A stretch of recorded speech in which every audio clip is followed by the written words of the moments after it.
Bonne nouvelle pour la rentrée académique 2022-2023, l'École supérieure d'administration, d'économie, de journalisme et des métiers de l'audiovisuel ESAE vous ouvre les portes de ses différents sites. À Gbedjomende, à Bomé-Calavi, à Kpakpa et même à Parakou, l'université ESAE vous offre des bons d'études et des demi-bourses dans toutes ses filières en licence 1, 2 et 3. Et pour les 100 premières inscriptions en master 1 et 2, bénéficiez des demi-bourses. Nouveau bachelier, vous avez au moins la mention assez bien. Inscrivez-vous vite à ESAE et bénéficiez d'un bon de 50 000 francs CFA. Étudiants, étudiantes et nouveaux bacheliers, payez 200 000 francs CFA en sciences de gestion, sciences économiques, sciences juridiques et en administration des affaires en licence 1, 2 et 3 et 500 000 francs CFA en master 1 et 2, 250 000 francs CFA en administration générale, administration des finances, journalisme et métiers de l'audiovisuel en licence 1, 2 et 3 et 600 000 francs CFA en master 1 et 2. Alors, inscrivez-vous vite et profitez des offres exceptionnelles mais également d'un enseignement de qualité à l'université d'excellence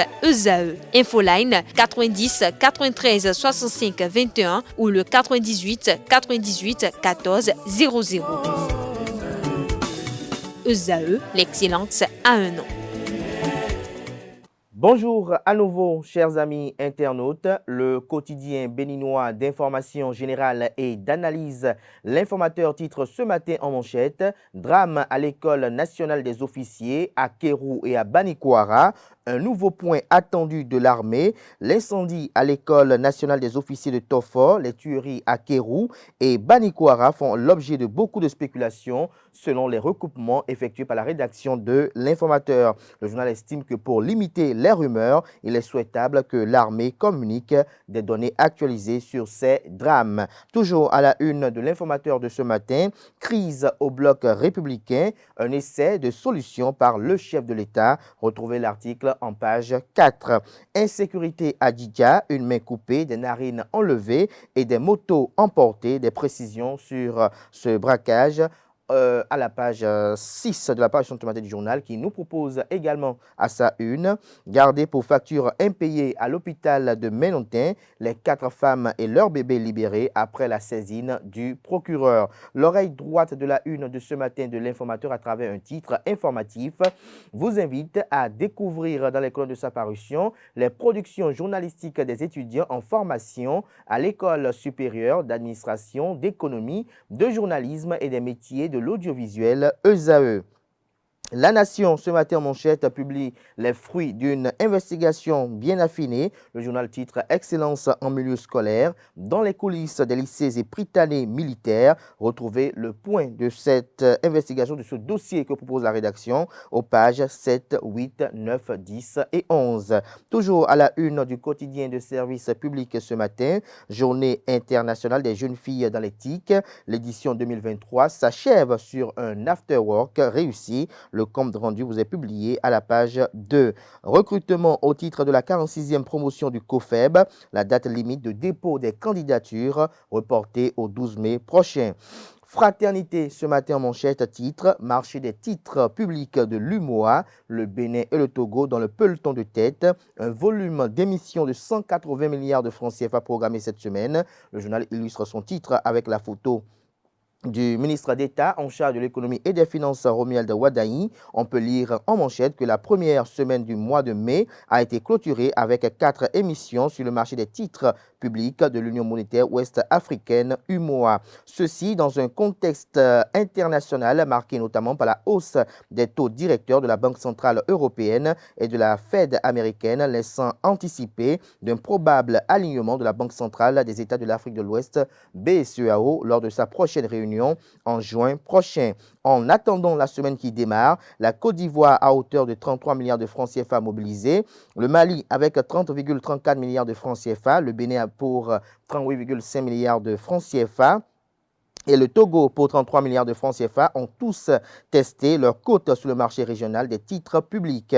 L'offre cumulée de 125 milliards de francs CFA a généré une mobilisation totale de 124 milliards de francs CFA, soit un taux de couverture de 157,10% contre 132% la semaine précédente.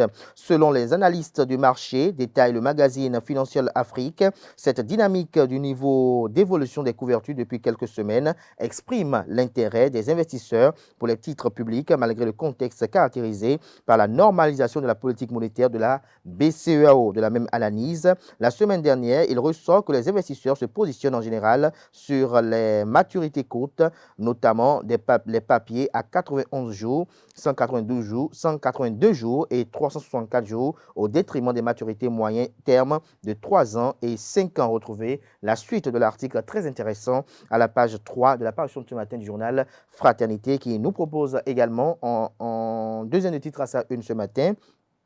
Atelier régional des licences des clubs de la CAF 2023, les travaux lancés sous l'égide du président de la Fédération béninoise de football, Mathurin Dechacus.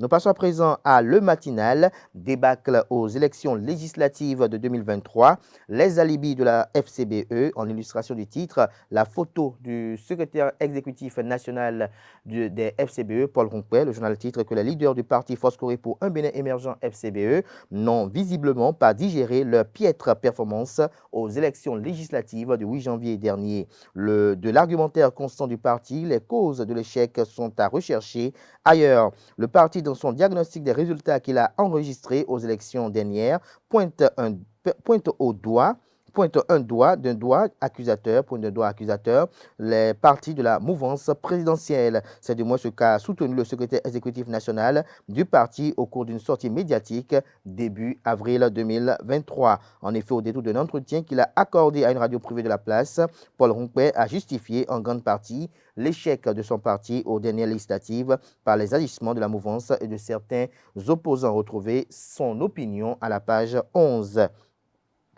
Atelier régional de licence des clubs de la CAF 2023 à Cotonou, un grand coup pour Mathurin Dechacus, titre le journal de Le Matinal ce matin. Retrouvez l'article à la page 5.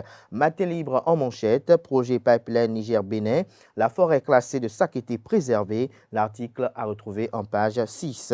Promotion de la destination Bénin, le CTM Bénin, acteur de premier choix dans l'attractivité, retrouvez l'article à la page 3.